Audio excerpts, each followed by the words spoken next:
Jake Smith here for Fight Talk Podcast. Today I'm joined by newly signed and new haircut as well, newly signed Bellator fighter Chris Bungard. How's it going, Chris? You alright, mate? Oh, you doing alright? Yeah, all good. So it's been a year-ish since we last spoke. Since then, 3 wins, signed for Bellator. It's not been a bad year for you, has it? It's in the MMA game when you split your year up into your fights, the years just fly in, you know what I mean? I like to stay active, like get 4, if I could 5. But yeah, man, it's been going good. If you keep winning, you're doing something right, so I am happy at the moment. And of course, you've got that Bellator contract now as well. So what was that like to get the phone call to say that the contract signed, and then as well being the first Scottish fighter ever to sign for the promotion? Yeah, I was buzzing off it, to be honest. It was something I really wanted. I wanted to be the first guy signed from Scotland, obviously.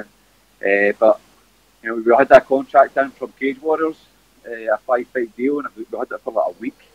And it was just sitting there. We weren't in a rush to sign it because we thought we were going to sign.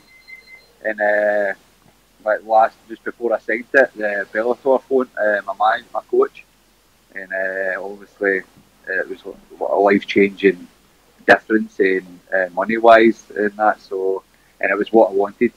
So obviously it wasn't a hard decision. Cage Warriors is a great company, one of the biggest in Europe, but it was an easy choice.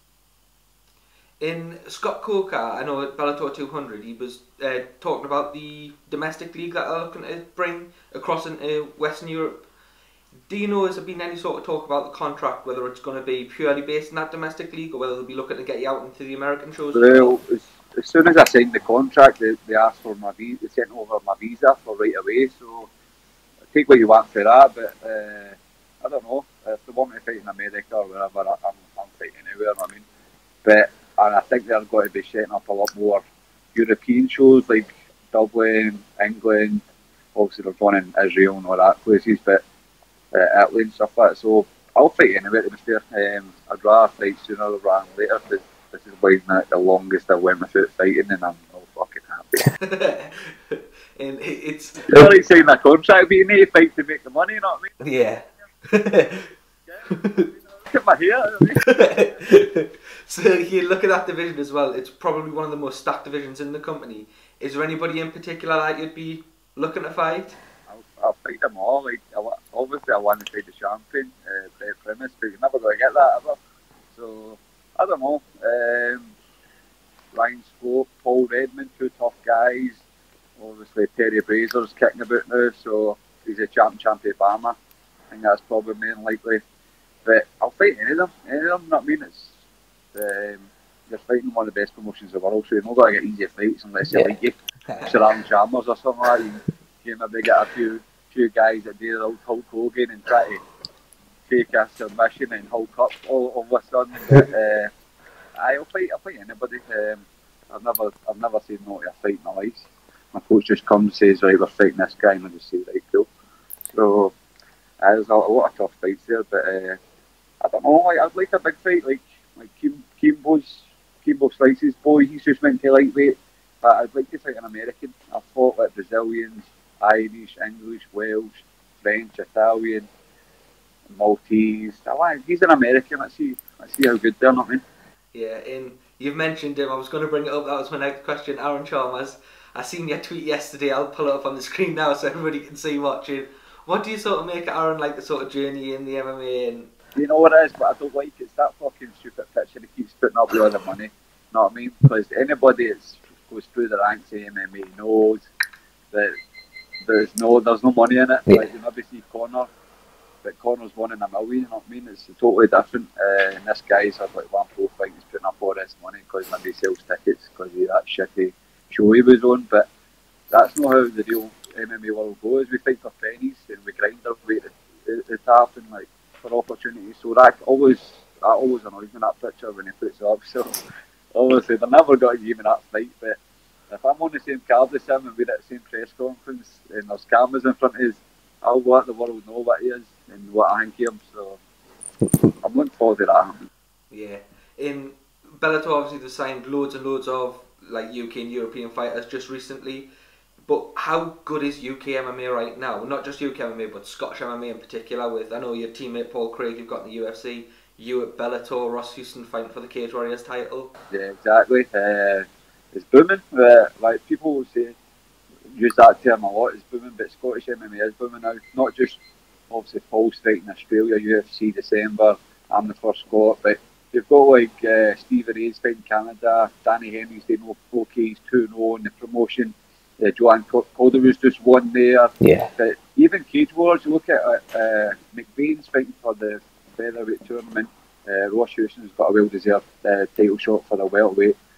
Scott Boom Boom Malone he's beaten people at bantamweight, I think. You've got Chris Duncan coming through. Like, you've got a lot of talented young guys, pure workhorses that have been put in for years, and it's finally shown off all at the same time, which is it's good for us. So hopefully we get some big shows back here. I'd like to bring Bellator back. Obviously the UFC will come, but you're maybe waiting a couple of years for that again, like it always is. But it's in a good spot, man, because when I first started, the shows were terrible, you know what I mean? It was like fighting in the gym halls, yeah, like 50 people and all that, but it's good, man, it's good to see. Yeah. It's good to see, because I've came up with all these people, I've fought some of them, and you start to know all the teams and through the changing rooms and their coaches and it's good to see everybody come up together and do well. You mentioned Paul McBain and the tournament he's in, Bellator, they've just about to start the welterweight one, they've got the heavyweight one running. If one came up in the lightweight division, would that be something you'd be looking to get involved with? Of course it would be. I love that format, like tournament, like the wrestling format, like a World Cup basically. There's can only be one winner, not mean the champion beat everybody. It's good. It's good that they don't do it in one night as well, which a lot of shows used to do, because you'd be fucked at the end of the night. But it's good that they're spreading out, and it's like talent, and they've got like if anybody gets injured, you get somebody filling in as well. So yeah, lightweight, man, fire me in there. Yeah. I don't think we can go the interview without talking about what's probably the biggest fight in combat sport history coming up. Conor McGregor, Khabib Nurmagomedov. Obviously you've trained with Conor, you're regularly over at SPG Island. What's the sort of setup like out there, and how do you see this one going? Obviously I've been going there for a few years now.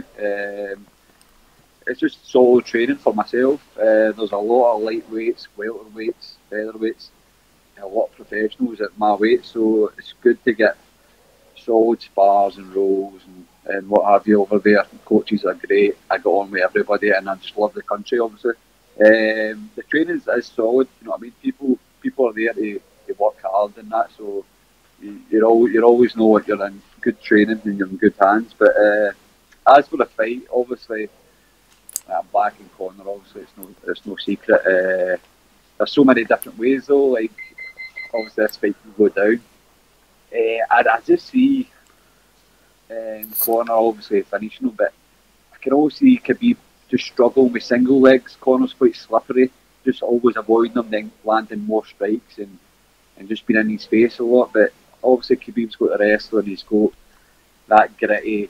He could go through 5 rounds, I think, but I think he's got to go 5 rounds. I don't think he's got to go 5, but I think Conor's got to take it, obviously. Do you think ring rust will play a part? Because I imagine you've seen things behind the scenes that the press haven't been able to see, maybe going on at SPG, or do you not see that ring rust? Sorry, what did you say? Ring rust with Conor, do you think that's going to be an issue? Not at all. That guy trains every day. Just because he took a wee bit of time out with the Mayweather fight, he was still training. No, that guy's a beast, man. I've seen it, I've felt it. Yeah, back Conor. Obviously, Khabib's a monster, you know what I mean? It's no secret. 26-0. His style's just grueling. He could hold people down and just beat the fucking shit out of them if he wanted. So, but I just think Conor's too slippery. He's too accurate, and I think he'll just obviously his strengths will be at Khabib's kind of novice level. But I see Conor winning, but I do think it's got to go 5 rounds, but I wouldn't be surprised if it's finished inside 2. Yeah. I've got to ask you, mate, the hair, new style, what we're going for? So, I don't know when this interview's got to go, but probably Saturday, yeah. Well, Saturday is my good friend's fancy dress party, and I'm rocking up as a nature boy. Rick Flair, so the beard's going tomorrow. I've got the robe, I've got the pants. It's dedication, that. I'm going to be in full mode flair for the full day character. I'm not going to come out of character once until probably after the McGregor fight. Full dedication then. I look forward to it. It should be a good night. And Nick's a good friend. Yeah, and I know as well, mate, you've got a lot of sponsors, a lot of friends, family supporting you. Is there anybody that you want to give a shout out to? Go for it. Fuck, I'll probably forget them. I'll get a bash.